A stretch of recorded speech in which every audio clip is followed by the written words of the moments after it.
Alors, déjà, on est accueillis dans des super locaux, hein, donc on est dans des bonnes conditions. Vous avez 3 stages en parallèle. Un stage qui a commencé vendredi, c'est le stage directeur.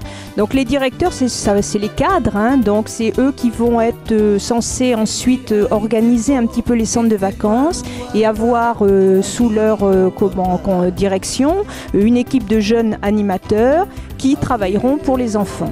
Voilà, donc la formation directeur, elle est consistante, hein, c'est des gens qui doivent connaître la législation, l'économie, la comptabilité, mais aussi qui doivent manager des équipes et qui doivent aussi avoir des idées sur les projets pédagogiques. On a un groupe très intéressant, dynamique et participant, donc c'est bien parti. En parallèle, on a un stage animateur, c'est-à-dire des jeunes qui débarquent, ils découvrent la notion d'animation. Et donc ce stage a commencé dimanche pour 8 jours. Et eux, ils apprennent les rudiments. Comment me comporter face aux enfants, quelles activités je vais pouvoir proposer, comment je m'organise, voilà. Et puis on a un stage qui a commencé alors mardi, c'est le stage A3. C'est-à-dire on est en fin de formation et donc on fait un peu le bilan de notre pratique et puis on découvre, on perfectionne.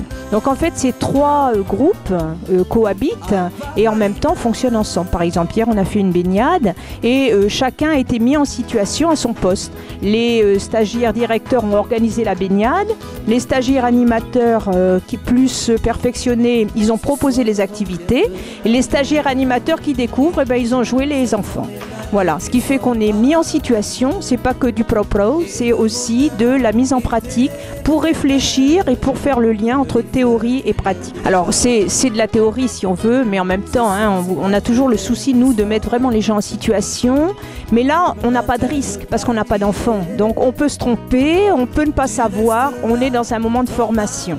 Après, il va falloir qu'on aille en pratique. Donc, les animateurs A1, ils vont aller en pratique A2. Hein, ils vont faire un centre de vacances pour la première fois.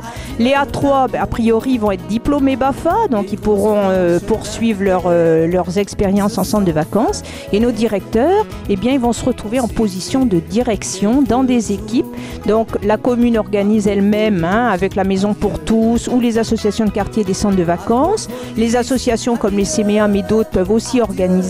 Donc, on a beaucoup d'enfants en Polynésie, on a beaucoup de jeunes et tous ces gens qui sont là aujourd'hui en formation, ils sont là pour pouvoir agir pour et dans l'intérêt des enfants. Déjà, je voudrais dire à tous, que ce soit les jeunes et les moins jeunes, on peut toujours être utile, que la jeunesse elle a droit à ce qu'il y a de meilleur dans nos attentions et que je pense qu'il faut faire ça avec le cœur. Et on a tous des qualités, on a tous des défauts. Ce qui compte, c'est qu'on puisse avancer, monter des marches, choisir l'effort, parce que l'effort, il paye.